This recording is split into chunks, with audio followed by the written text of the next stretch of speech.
ജീവിതശൈലി രോഗങ്ങളിൽ വളരെ ഗൗരവമേറിയ ഒന്നാണ് സ്ട്രോക്ക്. നമുക്ക് വീട്ടിൽ ചുമ വരിക, പനി വരിക എന്ന് പറയുന്ന ഒരു ലാഘവത്തോടു കൂടിയാണ് ഇപ്പോൾ മനുഷ്യർ പറയുന്നത്. സ്ട്രോക്ക് വന്നു, അപ്പച്ചന് സ്ട്രോക്ക് വന്നു എന്ന് പറയുന്നത്. നമ്മളൊരു ഹോസ്പിറ്റൽ സാഹചര്യം നോക്കിയാൽ ഒരു ദിവസേന കുറഞ്ഞതൊരു 3-4 കേസസ് എങ്കിലും സ്ട്രോക്ക് വരുന്നുണ്ട്. ഇതിനെക്കുറിച്ച് കൂടുതൽ സംസാരിക്കുവാനായി നമ്മോടൊപ്പം ഇന്നുള്ളത് രാജഗിരി ഹോസ്പിറ്റലിലെ കൺസൾട്ടന്റ് ന്യൂറോളജിസ്റ്റായ ഡോക്ടർ ജിജി കുരുട്ടുകുളമാണ്. ഡോക്ടറിനെ ഈ ഡോക്ടേഴ്സ് ഇന്റർവ്യൂവിന്റെ ഈ അധ്യായത്തിലേക്ക് ഞാൻ സ്വാഗതം ചെയ്യുന്നു. ഡോക്ടർ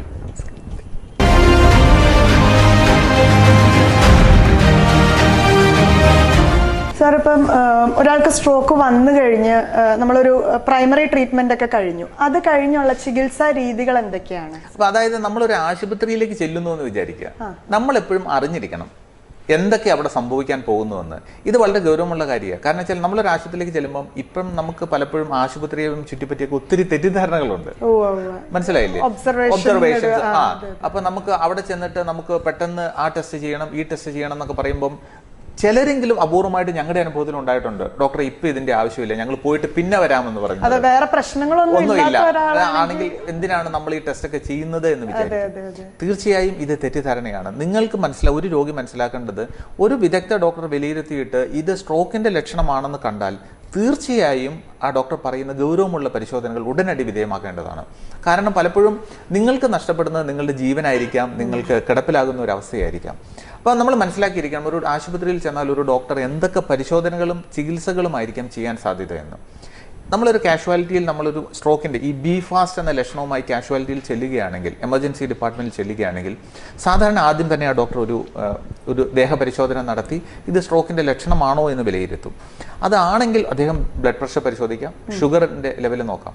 ചിലർക്ക് ഷുഗറിൻ്റെ ലെവൽ കുറഞ്ഞു പോയാലും ഈ ലക്ഷണങ്ങൾ വരാം. അപ്പം ഉദാഹരണത്തിന് ഷുഗറിൻ്റെ ലെവൽ നോക്കുമ്പോൾ 20 ഉള്ളെങ്കിൽ ആ ഷുഗർ കറക്റ്റ് ചെയ്താൽ പലപ്പോഴും അതോടുകൂടി കാര്യങ്ങൾ ശരിയാകും. 3 എപ്പോഴും ഒരു ECG നോക്കാറുണ്ട്, അതായത് ഹൃദയത്തിൻ്റെ ഇടിപ്പിൽ എന്തെങ്കിലും മാറ്റമുണ്ടോ എന്നുള്ളത്. ഈ ലക്ഷണങ്ങൾ ഒരു മസ്തിഷ്കാഘാതത്തിൻ്റെ ലക്ഷണമാണെന്ന് ഡോക്ടർ വിലയിരുത്തിയാൽ ഉടനടി ആ ഡോക്ടർ നിർദ്ദേശിക്കുന്നത് ഒരു CT സ്കാൻ ആയിരിക്കും. ഈ CT സ്കാൻ പരിശോധനയിൽ ഒരു കാരണവശാലും നിങ്ങൾ വീഴ്ച വരുത്തരുത്. കാരണം വെച്ചാൽ ഈ CT സ്കാൻ പരിശോധന ചെയ്താൽ മാത്രമേ നിങ്ങളുടെ തലച്ചോറിനുള്ളിൽ രക്തപ്രവാഹം ഉണ്ടായിട്ടുണ്ടോ, രക്തം പൊട്ടിയിട്ടുണ്ടോ, ഒരു ബ്ലോക്ക് ഉണ്ടായിട്ടുണ്ടോ എന്ന് തിരിച്ചറിയാൻ പറ്റൂ. അപ്പോൾ ഇതിന് ശേഷമാണ് നമുക്ക്, അതായത് ഒരു ബ്ലോക്കിൻ്റെ ലക്ഷണമാണെങ്കിൽ ഉടനടി തന്നെ രക്തക്കട്ട അലിഞ്ഞു പോകാനുള്ള ചികിത്സ ഇന്ന് ലഭ്യമാണ്. അതിനല്പം വിലയുണ്ട്, അതായത് 40,000-ഓളം രൂപ വിലയുള്ള ഒരു ഇഞ്ചക്ഷനാണ്. അത് സംഭവിക്കുന്നത് നമ്മുടെ ഏത് തലച്ചോറിൽ ഏത് കോശത്തിലാണോ ഈ രക്തക്കട്ട ഉള്ളത്, ആ രക്തക്കട്ടയെ അലിയിപ്പിച്ചു വിടുന്ന ആ ഒരു മരുന്നാണത്. അത് എത്രയും പെട്ടെന്ന് എടുക്കണം. എത്ര പെട്ടെന്ന് എടുക്കുന്നോ അത്ര നല്ല ലക്ഷണമാണ്. പലപ്പോഴും ഒരു ലസാറസ് എഫക്റ്റ് എന്ന് പറയും, അത് ലസാറസ് ഉയർത്തെഴുന്നേറ്റതുപോലെ തന്നെ, അതുപോലെ തന്നെ ആ തളർച്ച മാറി പൂർവ്വസ്ഥിതിയിലേക്ക് 24 മണിക്കൂറിൽ തിരിച്ചു വരുന്ന അത്ഭുതകരമായ അവസ്ഥ നമ്മൾ കാണുന്നുണ്ട്. പക്ഷേ നമ്മളെപ്പോഴും ആഗ്രഹിച്ചു പോകാറുണ്ട്, ഇത് അല്പം കൂടി നേരത്തെ കൊടുക്കാൻ പറ്റിയിരുന്നെങ്കിൽ, അല്പം കൂടി നേരത്തെ ഈ രോഗി വന്നിരുന്നെങ്കിൽ ഈ രോഗി രക്ഷപ്പെടുമായിരുന്നല്ലോ എന്ന്. 2, ചില സാഹചര്യങ്ങളിൽ, അതായത് മെയിൻ ഒരു രക്തക്കുഴലിലാണ് ബ്ലോക്ക് എങ്കിൽ പലപ്പോഴും ഈ മരുന്നിൽ തന്നെ ഇത് അലിഞ്ഞു പോകണമെന്നില്ല. ആ സാഹചര്യത്തിൽ ഈ രോഗിയെ നമ്മൾ കാത്ത് ലാബിൽ കൊണ്ടുപോയി നമ്മൾ ഹാർട്ടിന് ഇപ്പോൾ ആൻജിയോപ്ലാസ്റ്റി സ്റ്റെൻഡിങ് എല്ലാം ചെയ്യുന്നത് പോലെ തന്നെ ഉള്ളിലൂടെ ചെറിയ ട്യൂബ് കിടത്തി ആ രക്തക്കട്ട വലിച്ച് പുറത്തെടുത്ത് കളയുന്ന ചികിത്സ, മെക്കാനിക്കൽ ത്രോംബക്ടമി എന്ന് പറയും. ഇതെല്ലാം ഇന്ന് കേരളത്തിലെ ആധുനിക സൗകര്യങ്ങളുള്ള ആശുപത്രികളിൽ പല ആശുപത്രികളിലും ലഭ്യമാണ്. അപ്പം നിങ്ങളുടെ ജീവൻ രക്ഷപ്പെടുമോ എന്നുള്ളത് ഇതെല്ലാം സൗകര്യമുള്ള ഒരു ആശുപത്രിയിൽ ഉടനടി കൊണ്ടുപോയാൽ മാത്രമേ ഇത് സംഭവിക്കുകയുള്ളൂ. അപ്പം ഈ ചികിത്സകളെല്ലാം തീർച്ചയായും ഒരു ന്യൂറോളജിസ്റ്റ് നിങ്ങളോട് പറയും. അതിൻ്റെ ആവശ്യകത മനസ്സിലാക്കി അതിനെ വിധേയപ്പെടേണ്ടത് ആവശ്യമാണ്. ഇത് ചെലവേറിയ ചികിത്സയാണ്, പക്ഷെ നമുക്ക് തിരിച്ചു വരാനുള്ള സാഹചര്യം ഈ 6 മണിക്കൂറിനുള്ളിലാണെന്ന് മനസ്സിലാക്കി അതിൻ്റെ ചികിത്സ നേടേണ്ടത് ആവശ്യമാണ്. 2, ഒരു അഡ്മിഷൻ ആവശ്യമാണ് ഇതിൽ. അതായത് രോഗി ഈ ലക്ഷണങ്ങൾ കാണുന്ന രോഗിയെ തീർച്ചയായും ഒരു തീവ്ര പരിചരണ വിഭാഗത്തിൽ അഡ്മിറ്റ് ചെയ്ത് പരിചരിക്കേണ്ടത് ആവശ്യമാണ്. ബ്ലഡ് പ്രഷറിലുള്ള വ്യതിയാനങ്ങൾ വരാം, വോമിറ്റിംഗ് വരാം, ബോധക്കേട് വരാം, ഫിറ്റ്സ്, അപസ്മാര ലക്ഷണങ്ങൾ വരാം. അപ്പം 24 മണിക്കൂർ ഒരു തീവ്ര പരിചരണ വിഭാഗത്തിൽ ICU കെയർ ആവശ്യമാണ്. അപ്പോൾ ഇപ്പോൾ കുഴപ്പമില്ലെങ്കിലും വ്യതിയാനങ്ങൾ സംഭവിക്കാം. അതുകൊണ്ടാണ് ചില സാഹചര്യങ്ങളിൽ അല്പം ചെറിയ വ്യത്യാസമേ ഉള്ളൂ, അതായത് കൈക്ക് ചെറിയൊരു ബലക്കുറവുള്ളെങ്കിലും ഡോക്ടർ പരിശോധനകൾ നിർദ്ദേശിച്ച് ഈ ICUയിൽ അഡ്മിറ്റ് ചെയ്യാൻ പറയും. എന്തിനു വേണ്ടിയിട്ടാണെന്ന് വെച്ചാൽ ഇത് കൂടാം. പലപ്പോഴും നമ്മൾ വന്നപ്പോൾ ചെറിയ വീക്ക്നെസ്സേ ഉള്ളൂ. പലപ്പോഴും രോഗികളും പറഞ്ഞു കേട്ടിട്ടുണ്ട്, ഡോക്ടറെ ആശുപത്രി വന്നപ്പോൾ എനിക്ക് ചെറിയൊരു തളർച്ചയേ ഉള്ളൂ, ഇപ്പം ദേ കംപ്ലീറ്റ് തളർന്നു പോയി എന്നുള്ളത്. അത് ഡോക്ടറുടെ കുഴപ്പമോ ആശുപത്രിയുടെ കുഴപ്പമോ മരുന്നിൻ്റെ കുഴപ്പമോ അല്ല, അത് ആ രോഗത്തിൻ്റെ രീതി അങ്ങനെയാണ്.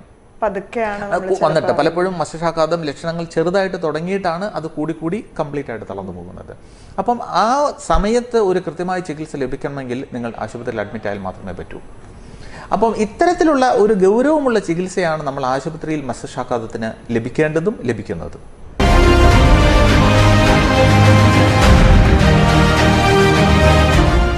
നമ്മൾ ഇതിനെക്കുറിച്ച് പറഞ്ഞപ്പോൾ ഇപ്പം ഒരു തളർച്ച വന്നു, അപ്പം കൂടുതൽ ഒരു ന്യൂറോ റീഹാബിലിറ്റേഷൻ മെത്തേഡ്സിനെ കുറിച്ച് ഡോക്ടർ ഒന്ന് അടുത്ത പടി എന്ന് പറയുന്നത് ഈ എല്ലാവരും ഇതുപോലെ, അതായത് നമ്മൾ കൃത്യമായ ചികിത്സ ലഭിക്കാത്തവര് അല്ലെങ്കിൽ സമയത്ത് ആശുപത്രിയിൽ വരാത്തവർക്കെല്ലാം പലപ്പോഴും ഈ തളർച്ച പെർമനന്റ് ആകാറുണ്ട്. അതായത് കൈപ്പൊക്കാനുള്ള അവസ്ഥ ബുദ്ധിമുട്ടായിട്ട് വരാറുണ്ട്. അവർക്ക് ന്യൂറോ റീഹാബിലിറ്റേഷൻ ചികിത്സ വളരെ ആവശ്യമാണ്.